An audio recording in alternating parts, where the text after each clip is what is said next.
Olá! Hoje nós vamos estudar os capítulos 13 a 15 do livro de Gênesis. Versículo 1 do capítulo 13. Tendo sido forçado a sair do Egito, Abrão retornou para o Neguebe, o último lugar em que habitara na terra prometida antes de ir para a África. Versículo 3. Abrão seguiu em direção ao norte até Betel, uma área de Canaã com mais chuva e, consequentemente, mais vegetação do que o sul no Negueb. Essa mudança provavelmente foi necessária a fim de alimentar os grandes rebanhos de Abrão e seu sobrinho Ló. Versículo 4. O retorno físico de Abrão ao lugar onde Deus lhe falara pela primeira vez na terra prometida foi acompanhado de uma reconsagração espiritual de sua vida a Deus.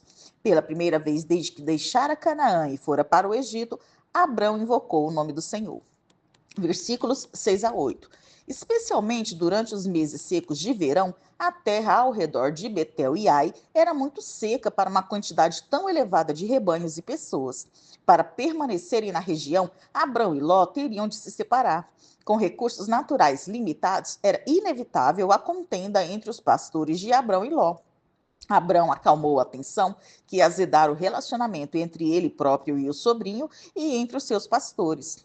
Uma vez que eles eram irmãos e estavam cercados por grupos de pessoas que não tinham qualquer motivo para serem amistosas com eles, era importante que fizessem um acordo.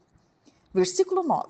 Abrão compreendeu que deveria se apartar de Ló, que esta era a única maneira de pôr fim ao conflito entre eles. Como membro mais velho e cabeça do clã, ele deveria ser o primeiro a escolher a região em que viveria. Entretanto, Abrão graciosamente cedeu a opção de escolha para Ló, permitindo que o sobrinho reivindicasse o local mais desejável em toda a terra. Versículo 10.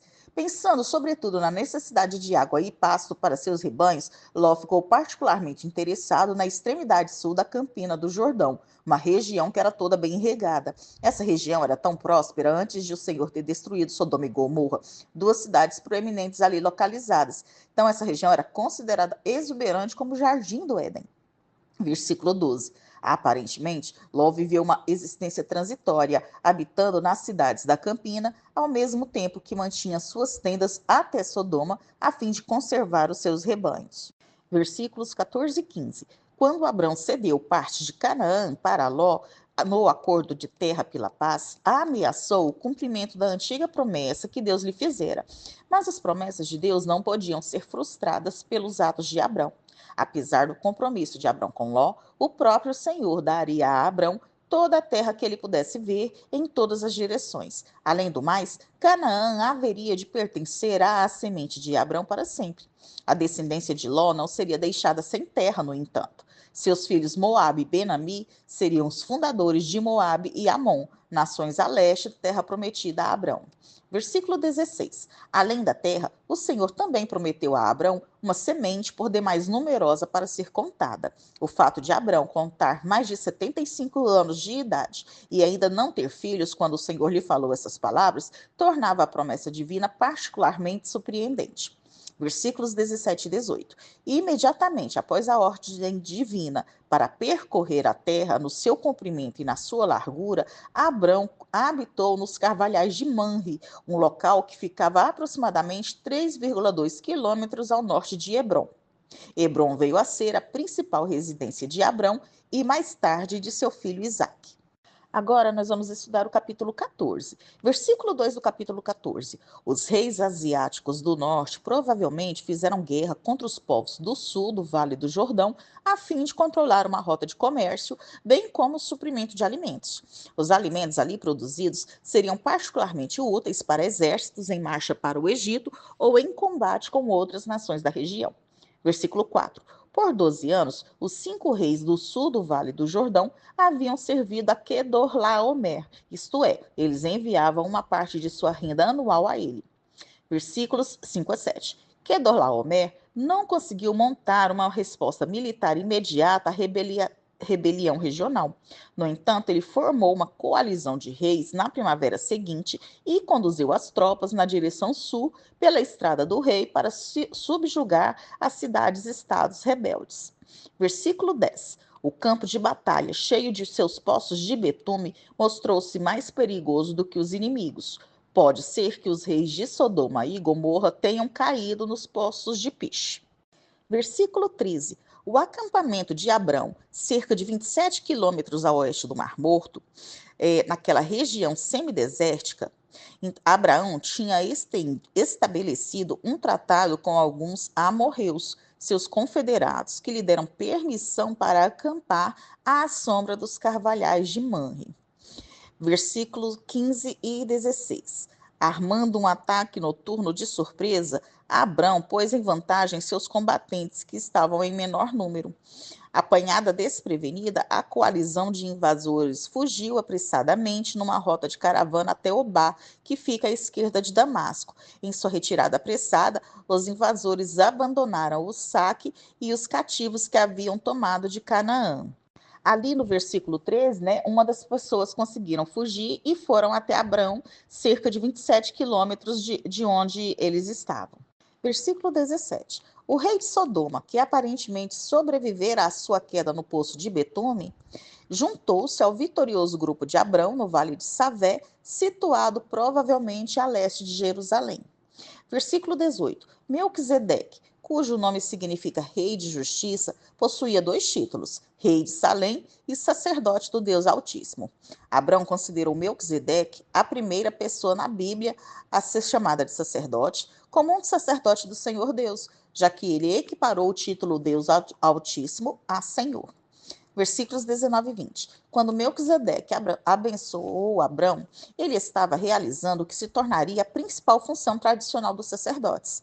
Abrão foi abençoado em o nome do Deus Altíssimo, quem Melquisedeque confessou ser o possuidor dos céus e da terra.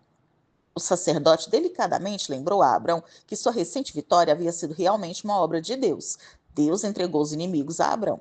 O primeiro ato registrado de dízimo ocorreu nesta passagem, quando Abrão deu ao sacerdote o dízimo do saque que ele conquistara dos reis mesopotâmicos.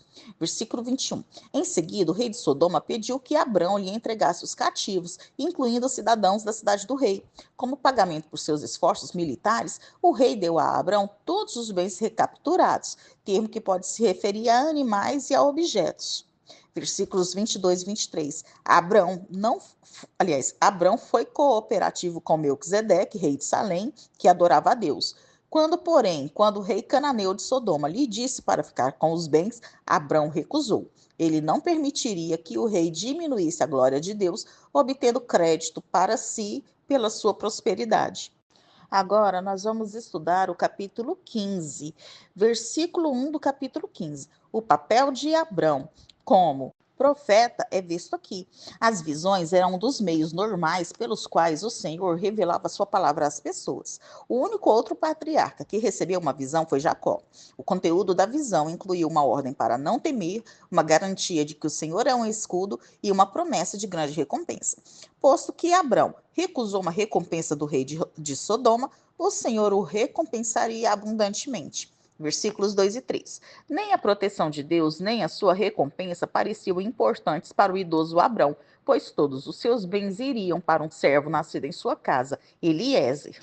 Versículo 6. Velho e sem filhos, Abrão creu no Senhor. Deus lhe imputou isto por justiça, isto é, julgou ou considerou que Abrão estava à altura do padrão, em conformidade com a norma. A fé de Abrão e a graciosa resposta de Deus a ela serviram de paradigma da experiência cristã em 3 livros distintos do Novo Testamento: Romanos, Gálatas e Tiago. Versículos 7 a 9. Deus providenciou a garantia da promessa que fez a Abrão na forma de uma cerimônia solene de compromisso. A bezerra, a cabra e o carneiro eram mamíferos que, mais tarde, foram autorizados para o sacrifício na lei de Moisés. No entanto, esta é a única vez que animais com 3 anos de idade foram usados. Rolinhos e pombinhos foram permitidos para determinados sacrifícios israelitas. A cerimônia aqui difere de outros sacrifícios solenes envolvendo animais do Antigo Testamento, visto que nenhuma das partes dos animais foi queimada. Versículo 10. Em um ato sem paralelo no Antigo Testamento, Abrão partiu os animais pelo meio e pôs cada parte deles em frente da outra, criando uma faixa central livre, ladeada pelas partes das carcaças. As aves, sendo menores, não foram partidas. Provavelmente foram colocadas uma de cada lado dessa faixa. Versículos 13 a 16. Tal como o próprio Abrão, sua semente prometida viveria como peregrina. A expressão terra alheia é uma referência ao Egito, onde os descendentes de Abrão viveriam como escravos e seriam afligidos por aproximadamente 400 anos. Deus castigaria a gente que os escravizariam através de uma série de pragas miraculosas, depois das quais eles sairiam com muitas riquezas. Embora Abrão não vivesse para ver esses eventos, ele iria a seus pais em paz, ou seja, teria uma morte serena, e em boa velhice seria sepultado, aos 175 anos. A semente de Abrão voltaria para a terra na quarta geração, ou seja, após 400 anos no Egito. Nesse caso, cada geração parece ser de 100 anos, a idade de Abrão quando Isaac nasceu. Versículos 15 a 17. Quando o sol se pôs, o Senhor consumou o mistério ao fazer com que um fogareiro e uma tocha de fogo aparecessem e passassem por aquelas metades. Ao passar por entre as carcaças divididas, o Senhor estava solenemente se obrigando a cumprir os termos do pacto, indicando de maneira simbólica que ele próprio seria partido em dois se deixasse de cumprir as suas promessas. Versículos 18 a 21. O segundo pacto explícito na Bíblia entre Deus e uma pessoa é estabelecido aqui com Abrão. Nele, Deus se obriga a prover o patriarca de uma semente e uma herança geográfica que começava ao sul com o rio do Egito, um ramo mais a leste do Nilo, na região do delta do Egito, e se estendia ao norte até o grande rio Eufrates.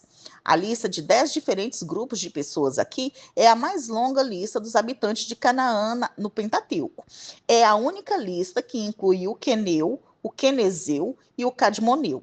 Provavelmente, os queneus e os quenezeus foram grupos que habitaram o Negueb e coexistiram pacificamente com os israelitas. Talvez os cadmoneus fossem os filhos do Oriente, chamados também de quedemitas, um inimigo de Israel que vivia no deserto. Nós terminamos aqui o estudo dos capítulos 13 a 15 do livro de Gênesis.